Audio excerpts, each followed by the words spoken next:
Welcome to the podcast this morning. Today we are speaking with our friends from Freedom of Religion South Africa, that's 4SA. And this morning we speak to Liesl Pretorius. Liesl, it's always great to have you on the podcast. I really look forward to these conversations. Thank you so much for joining us this morning. Thank you, Mark. I also look forward to this conversation. And today we're going to be discussing faith and religion with 4SA. What does religious freedom actually mean, both in practical as well as in a human rights sense? How is religious freedom connected to other fundamental rights in our Bill of Rights? And how is a religious freedom protected in South Africa? And so to answer those questions, I've got a couple of questions for you, Liesl. Starting off with, we often speak about religious freedom. It is a constitutionally protected right, and that it's important and that it needs to be protected, which is one of the roles and functions that you as an organization do. But what does religious freedom actually entail? Well, I think, Mark, we can start off with, the Constitution. So the Constitution does recognize religious freedom as a fundamental human right. And this right to religious freedom, as recognized by the Constitution and as on various occasions in different cases confirmed by the Constitutional Court. If I have to put it in simple terms, this is your right to believe in your heart, whatever you choose to believe or not to believe. And it is also the right to express and practice to live out what you believe freely and without fear of sanction or hindrance by the state or anyone else. Individual religious freedom is protected in Section 15 on the Constitution, the right to freedom of religion, belief, and opinion. And it says that everyone has a right to freedom of conscience, religion, thought, belief, and opinion. So it's a very wide, broad right, which is very important. And what is also remarkable of our Constitution is that it expressly protects religion in the public sphere. So in South Africa, religion is welcome in the public sphere. Subsection 2 under Section 15, for example, says that religious observances may be conducted at state or state-aided institutions. So that's why sometimes if you sit in a departmental meeting, if people there decided to, or in a state department, if there are people there who want to pray, or in a public school, if they want to have a pastor to give a sermon during the assembly, you can do that. Obviously, it will be subject to certain requirements to ensure that it's voluntary, to ensure that it's fair, for example. But religion is welcome in the public sphere. And also, our Constitution recognizes that in our law, we may have systems of marriage, family, and personal law that is based on the religious beliefs of a particular group of people so that they can order their life affairs, those more intimate life affairs, family and marriage things, according to their beliefs, because those beliefs are often very important to those relationships and how they play out. Our Constitutional Court has spoken about what freedom of religion means. And they've said, if I can quote for some of their judgments, it's the right to entertain such religious beliefs as a person chooses, the right to declare those religious beliefs openly and without fear of hindrance or reprisal, and the right to manifest religious belief by worship and practice or by teaching and dissemination. And also that the court has acknowledged that religion is a matter of faith and belief, and that the beliefs that believers hold are sacred. Even and central to their faith, even if it might strike a non-believer or an adherent of another religious belief system as bizarre, illogical, or irrational, and that they may freely believe this. You may freely believe your beliefs, even irrespective of what somebody else thinks about that. And you're not, they cannot force you to put it to proof in order to justify that.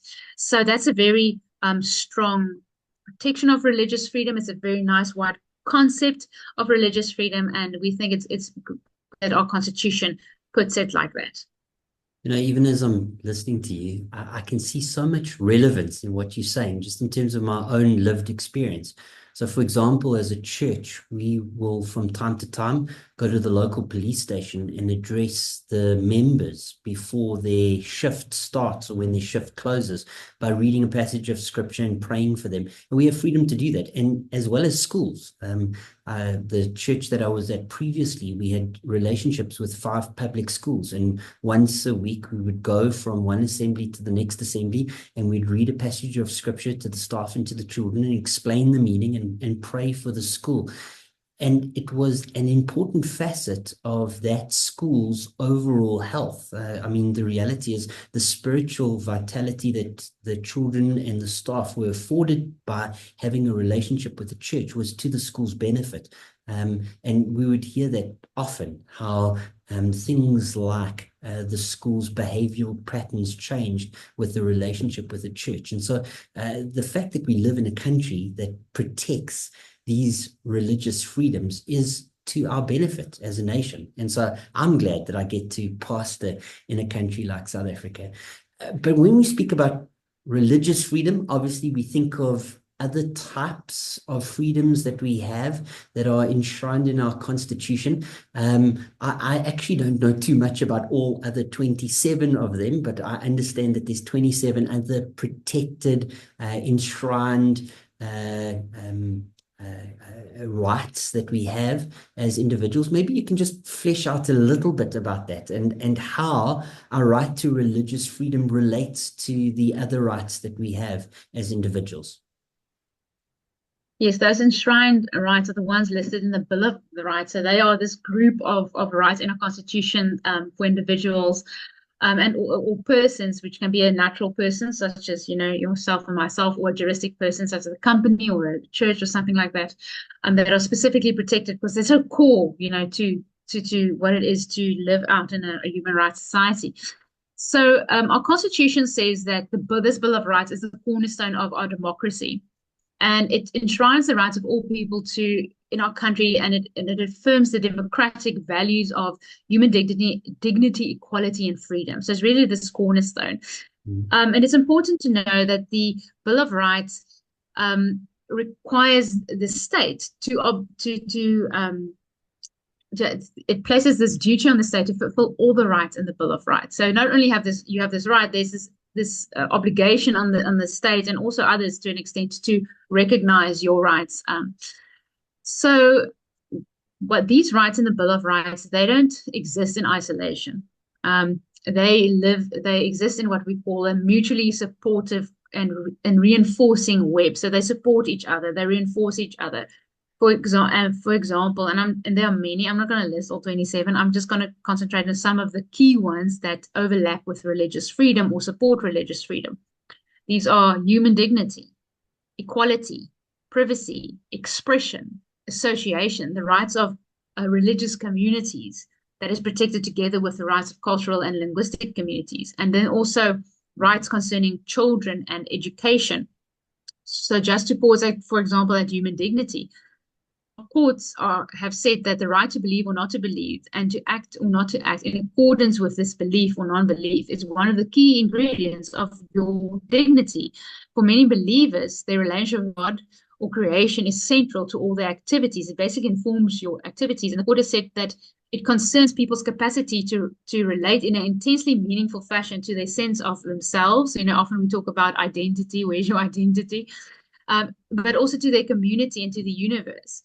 So that's why this religious freedom links so closely to human dignity, and human dignity is really a cornerstone of human rights.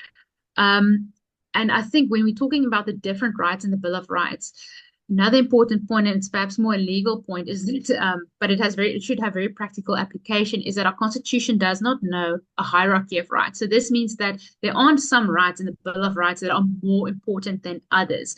A specific right cannot be given preferential treatment. And it's important to say that because sometimes you have legislation that creates this impression that some rights are more important than others, and that's something that should be corrected if that is in legislation. And that comes back to, for example, especially from the legislative side, like I said, the state has a duty to respect, to protect, to promote, and to fulfill all the rights in the Bill of Rights, and not to prefer some over the others, because the constitutional ideal is to maximize all the freedoms because they are so mutually supporting. So if yes, it's a how should I explain it? If you can maximize all the freedoms, overall freedom, overall rights are at the optimal level. So, I mean, let's get a little bit practical. Yeah. I often think of these rights existing in kind of like tension with one another. And the reason why I think along those terms is we often talk about theological tensions in the Bible, paradoxes which exist, but they exist in tension with one another. And so they hold each other somewhat in check, I guess, yeah, so that they coexist all the time. They always exist. If you had to take two rights, say the right of religious freedom and the right to equality. There are times where there might be a need to discriminate based on your understanding of religion. How does that then work? Like you say, no right supersedes the other, and that they exist in tension or they coexist together. How does that actually work out? Well, what you basically then do is you try to balance them, and you have to and you look at things such as reasonable accommodation. I'll explain a bit more about that later, but you try to balance rights in a way that does not encroach more than it has to, because ideally you should try to find ways that you don't have to limit rights unnecessarily, because it's actually, if one person's freedom is undermined, it kind of generally undermines freedom as a whole, because we don't live separated from each other in our society. Mm. But let's look at religion and equality. So religion is actually an equality right, and also belief and conscience. In Section 9 of the Constitution is the equality clause, and religion is specifically listed. And because it is specifically listed as an equality right, this means that when you have discrimination based on religion, it is deemed automatically unfair unless proven otherwise. So if you have somebody's freedom of religion, and somebody else who, for example, you're in a school where somebody has, because of their religious belief, they want to wear certain attire, and maybe the school does not, it's a public school, and they have a certain dress uniform. You need to find a way to reasonably accommodate that. Or any right in the Bill of Rights can be limited, but it can be limited subject to certain rules. But that idea of that no right is there isn't a hierarchy means that you don't automatically just decide, well, if it's this right, equality and it's freedom of religion over there, equality is immediately just trumps freedom of religion. We'll have to treat them as equally important and try to balance them as best we can according to the circumstances. And you take the things of the facts of the scenario involved and other rights that work with them. So that's what you basically do. Our court has said that, for example, in this essence of equality, and I think this is relevant because often in discussions of freedom of religion, it can come into what we might think of as a collision or tension with the equality rights of others, while freedom of religion is itself an equality right. So what we're basically saying is that equality rights are in tension with one another. But equality, our court has said, does not imply a leveling or homogenization of behavior, or saying one form is supreme or one is inferior. It's rather an acknowledgement of difference, and it celebrates difference. And we need to find a way basically to protect diversity in our society, because this protection of diversity is a hallmark in a society. And I think this is especially in the days and times that we live important, when we see trends where often you feel that religious expression is treated almost as it's inferior, especially when you're talking about a secular context. Then bring religion into the secular context. But that's not constitutional. You can bring religion into the secular context in a way that does not infringe the equality rights of people who are not persons of faith and people who are persons of a different faith. There's a way to do it. And then that comes to reasonable accommodation. For example, when two sets of interests collide, or they are in tension or seemingly in tension, you try to accommodate that diversity, because these rights should actually, in the constitutional kind of context, they actually do coexist. So you can't undermine the one. You have to find a way to make them coexist as best possible. So I think that is when you talk about freedom of religion and equality, it's important to know that yes, you balance rights against each other, but freedom of religion is not an inferior equality right. It is an as important equality right as any other of the listed equality rights. And those are things such as gender and sexual orientation.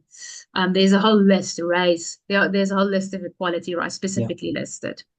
So that, I mean, just to kind of play devil's advocate a little bit, and use a very real example, at least I think this is an example which applies to exactly what you've spoken about. The church that I'm in would consider themselves conservative, evangelical, orthodox. We would see male headship as part of the leadership of the church as an organization. So the pastor, elders, overseers, whatever you might want to call them, are to be men. Our freedom of religion to believe that does kind of bash into the freedom or to this right to equality a little bit. How does that work out? And has the court kind of ruled on that? So what you're talking about, the legal, I think the context that you would put it in there is something we call the doctrine of entanglement, but it's almost more actually the doctrine of non-entanglement.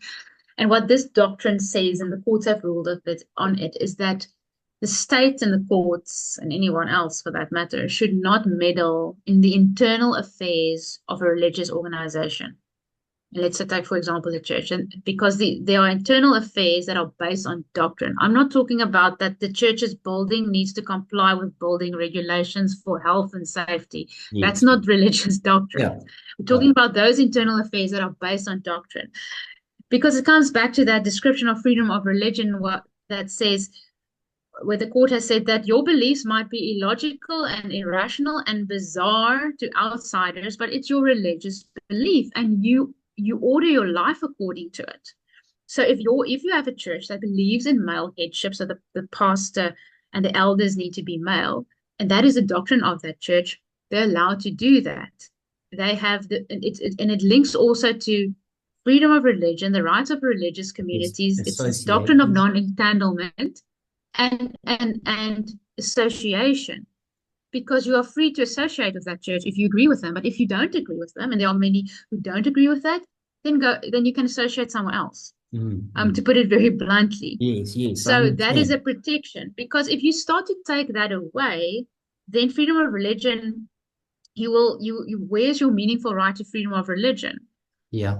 Because maybe you have a person who how would a person who's in a church who sees things differently feel? Somebody comes in and say, no, but I have this different interpretation of doctrine, and now I want the church's doctrine again to change to me. So I think what people often need to understand is that if you erode somebody else's equality, you erode the basis of your own equality. So you should really be okay to let people do to live according to how they want to live over there, in their church and their doctrine, because it protects your rights, that you can live according to your doctrine in your church over here. Obviously, there are limitations. We have a constitutional order. We're not talking about getting ridiculous. Yeah. But that the internal autonomy of the church is protected on matters such as that, for example, and matters such as what does the church see as a marriage? That's another contentious issue. Church membership, I am for right. example. But I am right in saying, I mean, the key to pastors that are listening in is that you do need to state what your doctrines are, so that when people associate, they have a good idea of what kind of ambit they're associating under. It's no good a couple of years into a conversation say, but this is what we believe, but you haven't stated that in any of your founding documents. It's important that your founding documents reflect your actual religious practice and belief. Yes, I think it's just honest as well, and it will help people to understand if this is a church they want to join or not. Yeah. To understand what are the requirements for positions in the church, what are the requirements for membership, etc. That it's communicated up front. Well, I mean, let's move on to other freedoms. Let's talk a little bit about the freedom of religion and the freedom of expression. It feels like you've already alluded to a connection there. Maybe just flesh that out a little bit.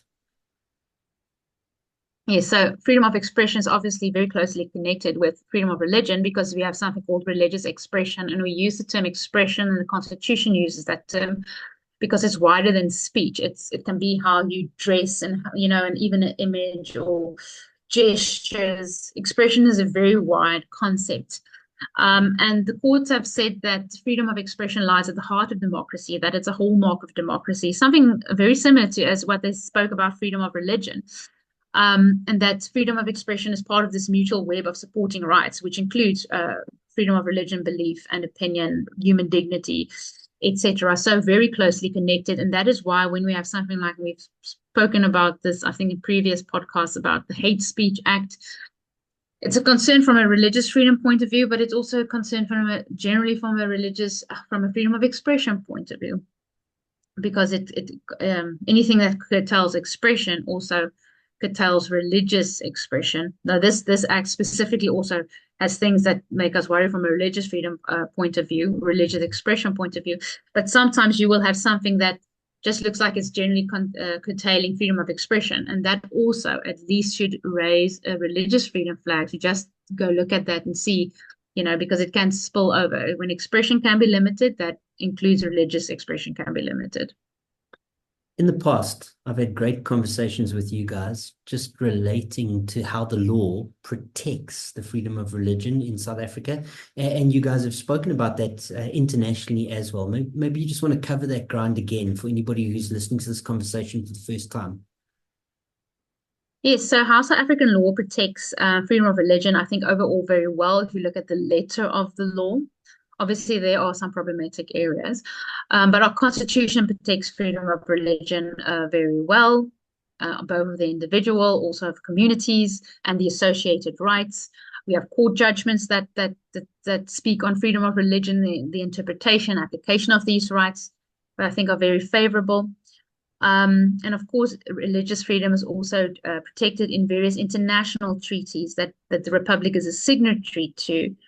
And the Constitution requires us to honor our international obligations insofar as it does not contradict the Constitution. And then the way that I think one of the strongest act to protect you against unfair discrimination and hate speech, at least in a civil law context in South Africa, is the Equality Act. As I said, freedom of religion is a equality right. So if a person feels that they've been discriminated against unfairly on the basis of religion, they can go to the Human Rights Commission, they can go to the Equality Court to deal with those matters. It's important to note from a legal perspective that discrimination is not unlawful. Unfair discrimination is unlawful. So there's a bit of a difference. There's something such as fair discrimination, the fact that that you need a driver's license if you want to drive a car, or that you have to be a certain age and a citizen to vote. Discrimination in the legal sense sometimes just means differentiation, but it can't be unfair differentiation. And the Equality Act also provides for, if you think that hate speech was committed against you on the basis of religion, then you also have remedies there. But I'm not aware of so many Equality Act cases where people have felt that there was unfair discrimination on the basis of religion or hate speech. Obviously, there are some, but I think not as many, because generally I think South Africans are tolerant people, and generally religious freedom is still very well protected, and we have a robust democratic society, and we hope to keep it that way. I mean, everything that you say there is like really good news. Even in God's word, it says that you should pray for your leaders. And one of the key reasons why you pray for your leaders is that you might live in a peaceful country so that the gospel can go out unhindered. I'm very grateful for South Africa and for the relative religious freedom that we experience in our country, unhindered for the sake of the gospel. You mentioned earlier, I think community and the individual. Maybe just speak a little bit about any difference that there might be in terms of the freedom that an individual enjoys and is protected versus the freedom of a religious group or community organization like a church. Yes, so individual religious freedom is protected in terms of Section 15, and is a very broad protection. And when we legally speak about, a person has this right, that person can be a natural person, as I said, a human being, or a juristic person. A company, for example, is a juristic person. And then we have Section 31, which protects the rights of religious, but also cultural and linguistic communities. A big difference between the two is that Section 31 has an internal limitation. It says that the rights in terms of Section 31 cannot be exercised in a manner that is inconsistent with any other provision of the Bill of Rights. And the right in Section 31 is that your right to belong to a religious community, and with other members of that community, you can enjoy your religion, you can practice it, you can form, join, and maintain a religious association and other organs of civil society, but it must be exercised in a manner consistent with the rest of the rights in the Bill of Rights. So if your Section 15 right, your individual right, can only be limited in terms of the limitations clause, but the other one, but it doesn't have this internal limitation. So I think the individual right is a bit stronger. But if you have a type of an association, for example, as a church, you have the doctrine of non-entanglement that also provides a protection, for example, for the internal matters that are governed according to doctrines, for example. So I think overall, those two rights are very balanced, and they provide a broad protection for both individuals and religious communities. As we talk about this, it is important. We live in a world where we see rights, particularly religious rights, eroded. I mean, whether on foreign shores, I think of what's been happening around our world for the last couple of years. We really have seen an assault on religious freedom around the world. And so it's a conversation that we need to carry on having. We need to continually remind people that are listening in that they have a right to religious freedom, that they wear it with them wherever they go, that they have a right to exercise their religious freedom within the common spaces of society that we have.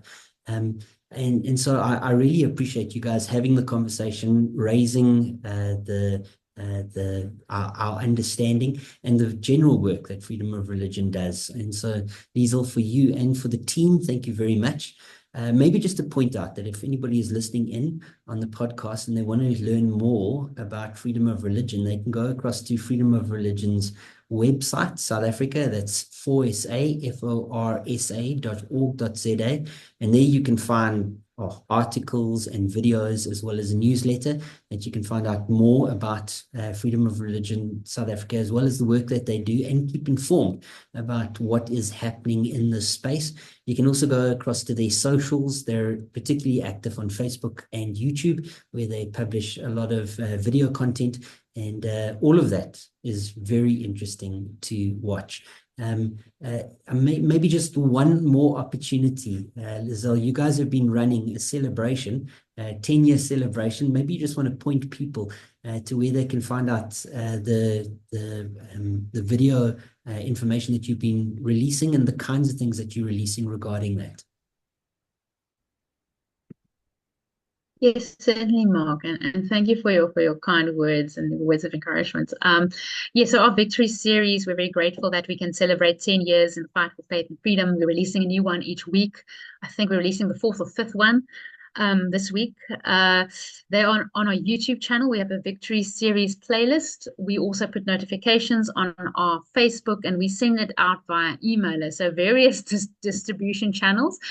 If you don't want to miss out, just subscribe to our emailer on our website, or just visit our YouTube channel and subscribe, or follow us on Facebook. You will see them coming past. And we look at how we defended freedom of expression. For example, we really did a lot of work on the Hate Speech Act, and we have ongoing work on the Hate Speech Act. We protected the church from censorship. We protected a young evangelist's right to share his testimony. We have videos on how we protect parental rights in education, the right to raise your child according to your faith and your own beliefs. Very important. We looked at just general religious freedom. For example, during the lockdown, when the casinos were open, but the churches were closed. Yeah. We said no, open them subject to the same safety precautions. So a whole array of religious freedom victories across the board. We selected 15. There are more, but you have to limit your list somewhere. And yes, we're releasing them each week. So people are welcome to have a look at that. Well, Liesl, every blessing for you. I hope that you enjoy the rundown towards Christmas, and I look forward to hearing the work that you guys are doing early in the new year. Every blessing. Bye. Thank you, Mark.